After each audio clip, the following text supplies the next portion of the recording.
भरा तुम्हें। अरे ये तो प्रेम छे, प्रेम छे, प्रेम छे, प्रेम छे। जिस देश में गंगा रहता है, जब यह नाम कानों में गूंजता है तो सबसे पहले याद आता है इसका दिल छू लेने वाला गीत। अरे प्रेम जाल में फंस गई मैं तो, प्रेम ताल पे नच पई मैं तो, प्रेम नगर में हो गई मेरी शान। प्रेम ताल का देके ठेका, प्रेम जाल पे मीने फेंका, आगे जो भले करे राम। गोविंदा की अदा और उस दौर की मासूमियत मिलकर जैसे भारतीय सिनेमा की आखिरी पारिवारिक भावनाओं को सिल्वर स्क्रीन पर समेट लेती है। 13 अक्टूबर 2000, वो साल जब वीसीआर और वीसीपी अपने आखिरी दिनों में थे और सीडी प्लेयर धीरे धीरे घरों में दस्तक दे रहा था।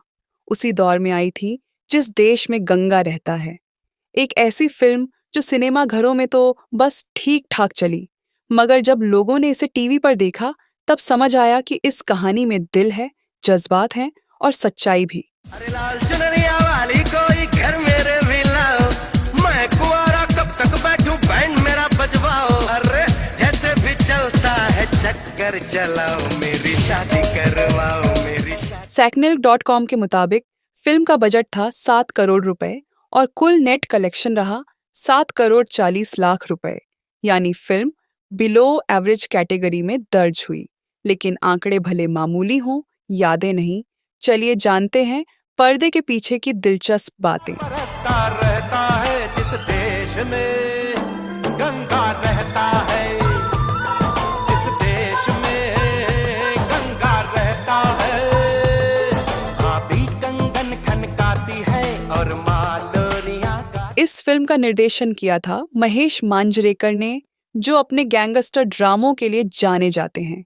लेकिन क्या आप जानते हैं, जिस देश में गंगा रहता है उनकी पहली कॉमेडी फिल्म थी और इसी फिल्म से उन्होंने पहली बार गोविंदा के साथ काम किया।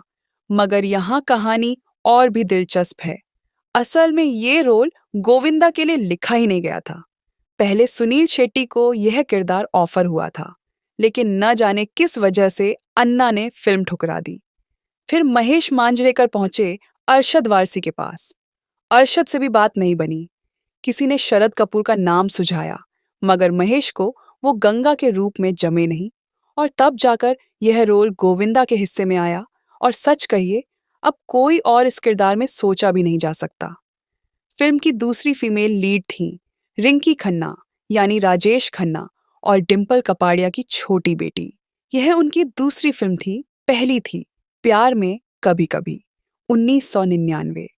रिंकी का फिल्मी सफर छोटा रहा, कुछ फिल्में और फिर लंदन में नई जिंदगी पति समीर सरन के साथ। लेकिन रिंकी के किरदार के लिए पहले करिश्मा कपूर को अप्रोच किया गया था, उन्होंने मना कर दिया। फिर ऑफर गया शर्बनी मुखर्जी को, जी हाँ, वही जिन्होंने बॉर्डर में सुनील शेट्टी की पत्नी का रोल निभाया था। शर्बनी ने भी इनकार कर दिया और तब रिंकी खन्ना इस फिल्म का हिस्सा बनी। गोविंदा और महेश मांजरेकर की जोड़ी बाद में फिर बनी लूट 2011 में।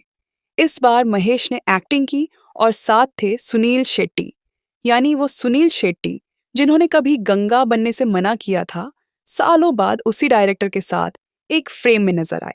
और अब सवाल आपसे 25 साल बाद भी जिस देश में गंगा रहता है अपने भावनात्मक संगीत, गोविंदा की संजीदगी और महेश मांजरेकर की सादगी भरी कहानी के लिए याद की जाती है।